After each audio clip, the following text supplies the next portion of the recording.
evening, viewers, and welcome to another edition of the Social Development Outlook. I am your host, Swain Evelyn.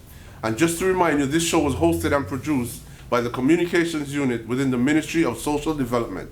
And every week we strive really hard to highlight the movers and shakers within this ministry and other related departments. At this point, we'll take a break and be right back. Eliminate breeding today, keep mosquitoes away. Here are some ways to eliminate mosquito breeding sources around your home. Tightly cover water drums, barrels, tanks, cisterns, and septic tanks. Safely dispose of buckets, old tires, and any other unused containers and objects that hold water. Scrub the inside of PET containers, flower vases, and dish drainers every other day. Remove water from flower pot saucers and replace with damp sand. Overturn buckets, watering cans, wheelbarrows, and other containers and store them in a sheltered place. Adequately treat swimming pools and discard water from portable pools. Check roof gutters for chokes regularly. Fill up exposed tree holes, plant axils, and ground depressions with sand. If you are going for a holiday, empty toilet bowls and tanks and cover gully traps. Reduce the source. Eliminate breeding today, keep mosquitoes away. This message was brought to you by the Nevis Health Promotion Unit in collaboration with Nevis Television 8. And we are back.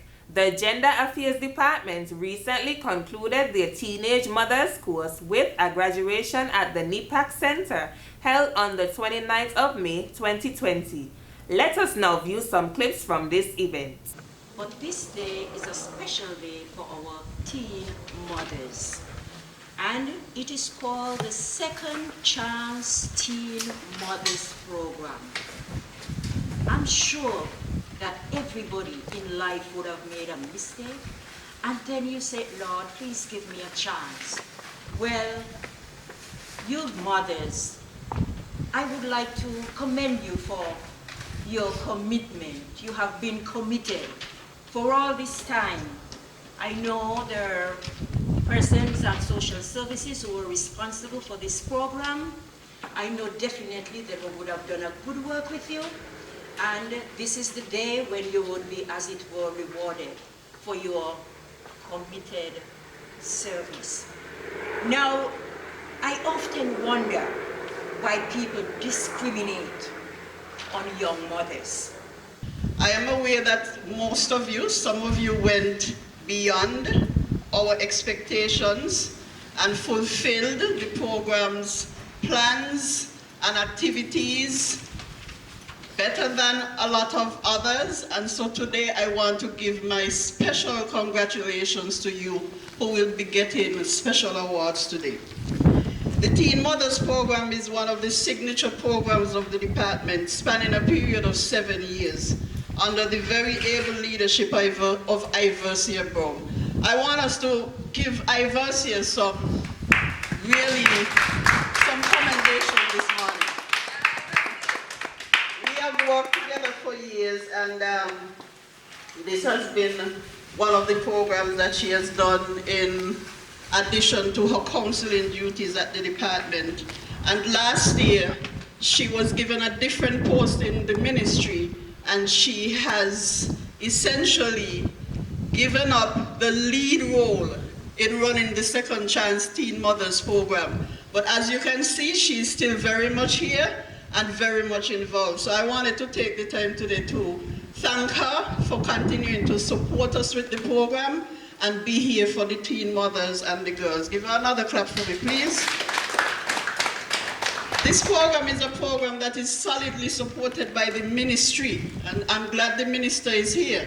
I also want to publicly thank Mr. Keith Glasgow, our permanent secretary, because over the years he has supported us so much in this program.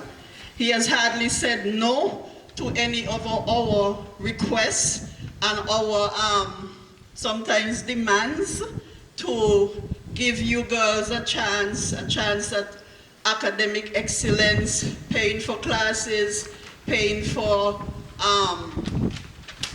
even higher level training that we hadn't anticipated when we started the program. And even though Mr. Glasgow is not here because we're trying to keep the crowd at a minimum, I want to publicly thank him for his support over the years. I would also like to acknowledge the contribution and support of UNICEF, which is our major annual sponsor of this program. And they have sponsored for 4 years. So I want to say that in public and to give our thanks and our appreciation to the organization. Let us applaud them, even though we don't have a representative here today. Today, though, I would like to encourage you who benefited from the program to use the information and the skills training, the advice, the gifts that the NIA and UNICEF has afforded you through this program to the very best of your ability. Report for the Second Chance Teen Mothers Program 2019-2020. This report presents an overview of the 2019-2020 Second Chance Mothers Program. This program has been in existence for over 7 years and has been offered a number of free support programs on the island of Nevis for young women between 12 and 21 years of age. This program provides a 3-phase support system to ensure that our teen mothers are equipped with the knowledge and skills that they need to become independent and self-sufficient young women and mothers. The 3-phase system consists of a series of developmental sessions, training, skill training, and job attachment developmental sessions that was scheduled to cover a 3-month period. It was our hope that our young women can learn critical life skills necessary to build a successful future. Javincia Birch was the new program coordinator for the Teen Mothers Program after it was tendered from the previous coordinator, Iversia Brown. In May 2019, as Ms. Brown was transferred to the counseling unit. Ms. Birch was under the guidance of Ms. Brown, established a proposal for the teen mothers for the 2019-2020 cycle. We extend a special note of gratitude to UNICEF for the continued funding of this program for this year. Much of what we do for the girls is dependent on their continued support. The first phase of the program, which was the developmental session, began in July 2019. These sessions enable selective topics geared toward motivating and uplifting our teen mothers through a series of critical components, equipping them for life journey.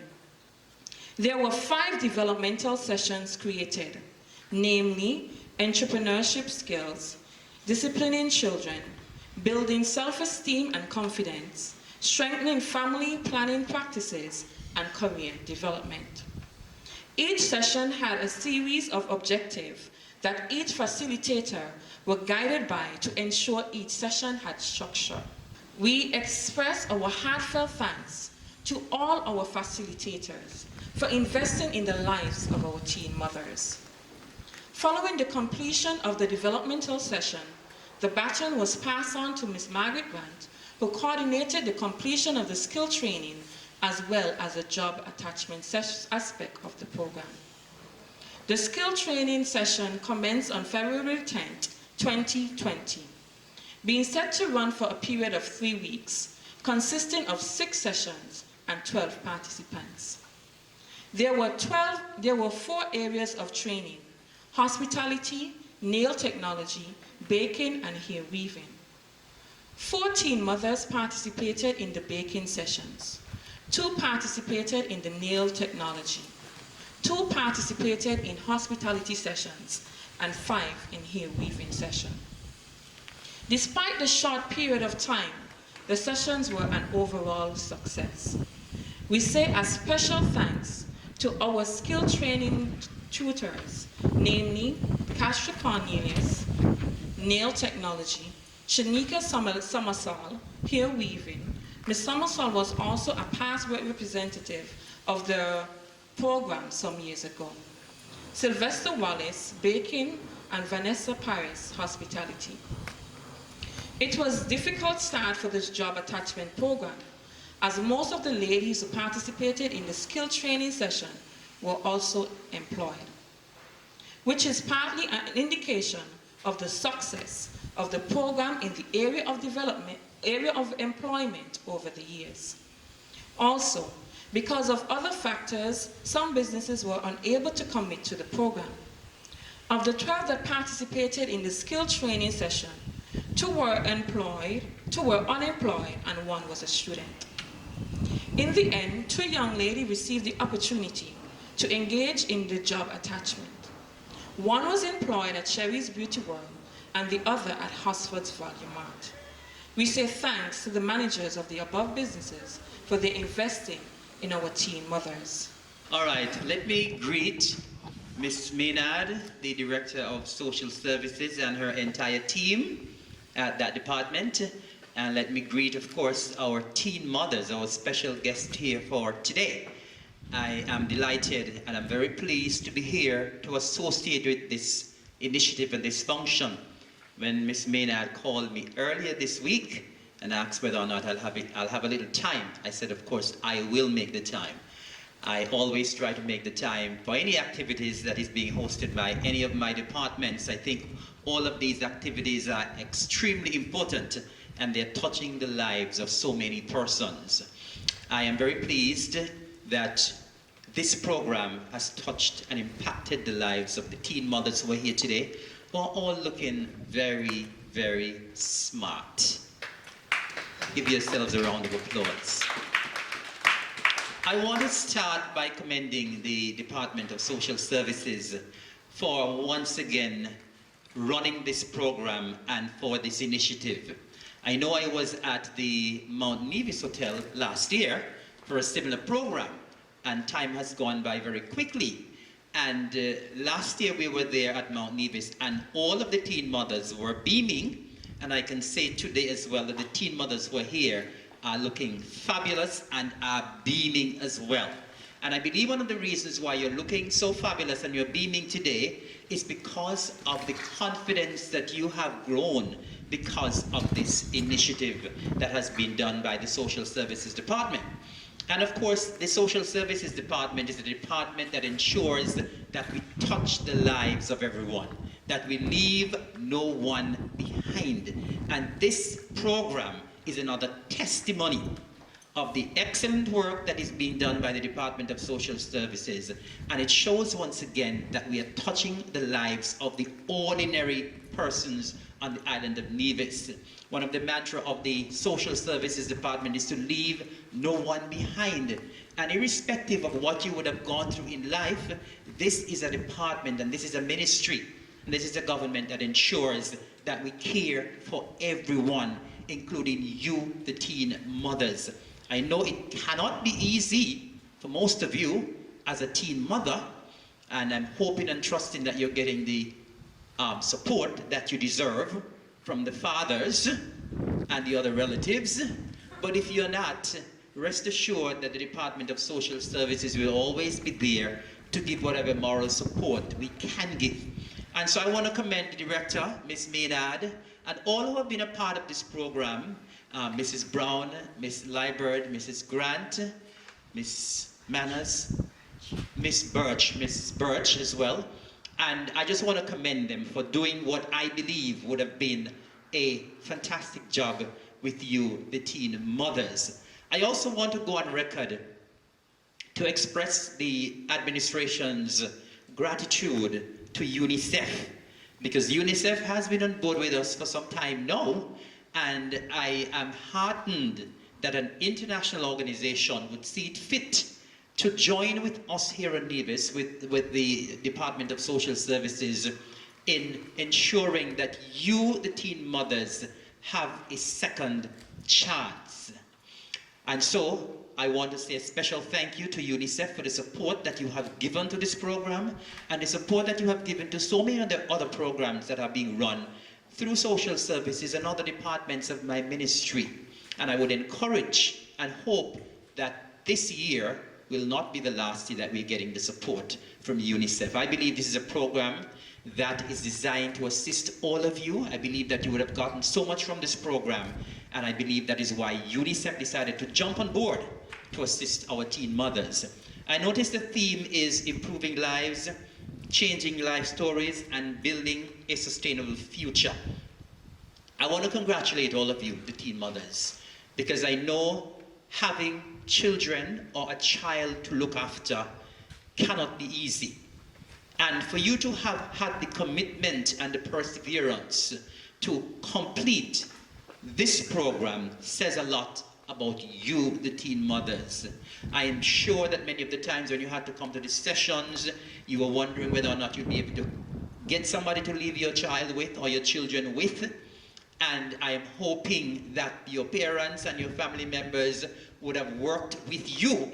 And it is because of the fact that they worked with you why you were able to attend the sessions. So I want to congratulate you on that commitment, because having a child and being a teen mother, you have so much to deal with your child or your children that sometimes there's hardly ever time to do any developmental sessions. But you saw it fit to make that decision, to make that commitment, to persevere. And that is why you're here this morning after all of those well-rounded sessions. Now it says improving lives. And I'm confident that from you being a part of these sessions, that your lives have been improved. And that is why you're all looking so confident today. And improving your life is only the first step. There will be that domino effect. Once your life is improved, the lives of your child or your children and your extended family members will be improved as well. And I want you to just use this as the first step in improving your life. Do not sit on the experience that you would have garnered from this program. I am hoping that from this program, some of you could become entrepreneurs in your own right. I understand that some of you took subjects as well. So as I said, this was just a start for you in improving your life. And of course, it's also talking about changing life stories. Everyone has a life story. And some people's life stories are not as nice as others. Only this morning I did an interview on Win FM, and one of the questions that the interviewer asked me was, tell me a little bit about your background and your upbringing and your childhood. And I was bold enough to say that in my childhood, I had a very difficult, poor upbringing. I was not ashamed to say on radio that when I did my overseas exams for CXC and GCE, I was still sleeping on the floor and I didn't have any electricity in the house. So it's all about changing life stories. So whatever your life story is, always endeavor to change it for the better. And I'm sure that this initiative, this Second Chance Teen Mothers Program, gave you the opportunity to start changing your life story for the better. And when you would have changed your life story for the better, you can reflect on where you would have come from, what your past has been like, and you can commend yourselves and your family or the social services department who is there with you to assist you to change your life story. Never be ashamed to tell the entire life story. Never be ashamed to say where you came from. And because you persevered and you were committed, where you are now. And of course, we also want you to continue to build a sustainable future for yourselves and for your child or for your children. All of the experience you would have gotten, you would have received from this initiative, we want you to do it and do it in a sustainable way. We don't want you to just come here and get the gifts and graduate from the program and then you leave it there. You must build on that to ensure that your life and the life of your child or the lives of your children will be changed for the better, and it's done in a sustainable manner. I was asked to be brief. I could go on and on because these are programs that should always be commended. And I'm so delighted, Miss Maynard, that even though I'm busy, that you invited me. I'm pleased to be here. And once again, I want to congratulate all of you, congratulate all of the stakeholders who are part of this program. And once again, take this as a stepping stone to continue changing your lives for the better. Once again, congratulations and God bless all of you. Young ladies who have successfully completed the Teen Mothers program for the year 2019-2020. They have done a wonderful job. The program has always been a success, and this year was no different. So we'll now call Ms. Junetta Daniel.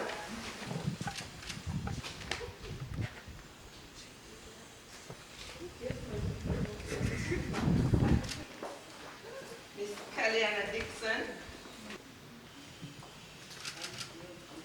We'll be right back with our featured presentation for this evening.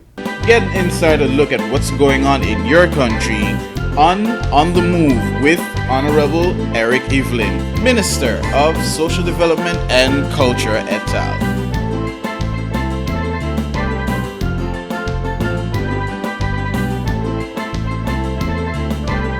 For our featured presentation, we go to the St. Paul's Anglican Church, where the Social Services Department held a parent and teen counseling session on COVID-19. All right, good morning, everyone.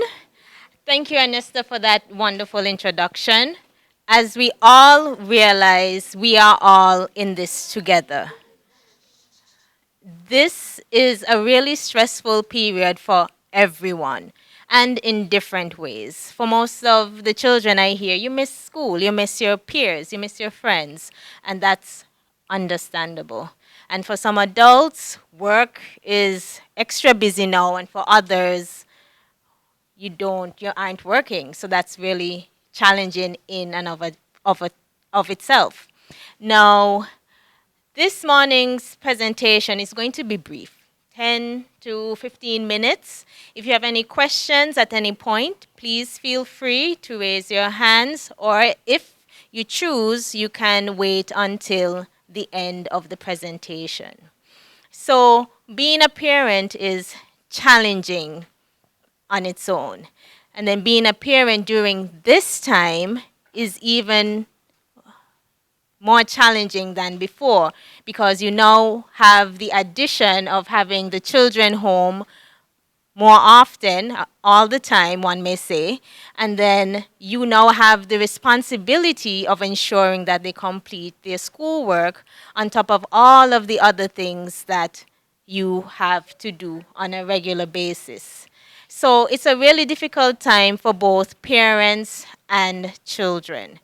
Now, UNICEF for the Eastern Caribbean area has created and provided a wonderful resource that is helpful in assisting us to better maneuver or better manage this period. So we're going to look at 6 tips to assist us during this period of the pandemic.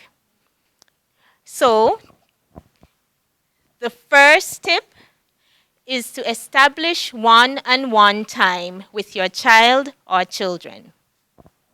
Now, for those of you who may have more than one child, you may say this may be a lot of time. However, 20 minutes or more, if you can provide, is a reasonable time to spend with your child one-on-one. Now, as I stated before, this is a period in which you'll be home more often. You and your child may be home more often, so this is an opportunity for you to get to know each other better. This is an opportunity for you to build the relationship that you have with your child.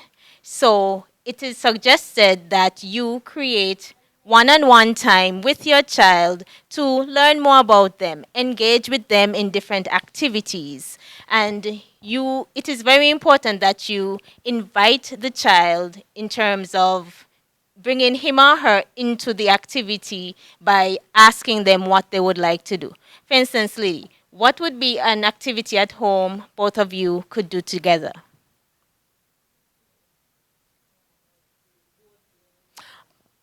Okay, good. Board games, that's a good one-on-one activity. Duani, what about you? Nelvi, what do you think you all can do together? Cook. All right, that's true. I know Duani loves the kitchen. He likes to cook. So it's really important that during this time, you spend time together doing activities that you both enjoy, or if your child enjoys the activity, you could learn more about him or her during this time. So one way of better managing being at home more often and the stress of being at home, because for some it's really challenging being at home all the time, is to engage in one-on-one activity with you and your child. Now, it's important to do this with your child because it shows your child that you are interested and that you care about them. So this is very, very important to do. Tip number 2, give positive instructions. Now, it goes without saying that being home for extended periods of time with your child can be frustrating. They're going to irritate you, you are going to irritate them. So positive communication is key here to ensure that the environment of the home stays pleasant. And that's our package for this evening. I am Derica Liber. And I am Shania Pemberton.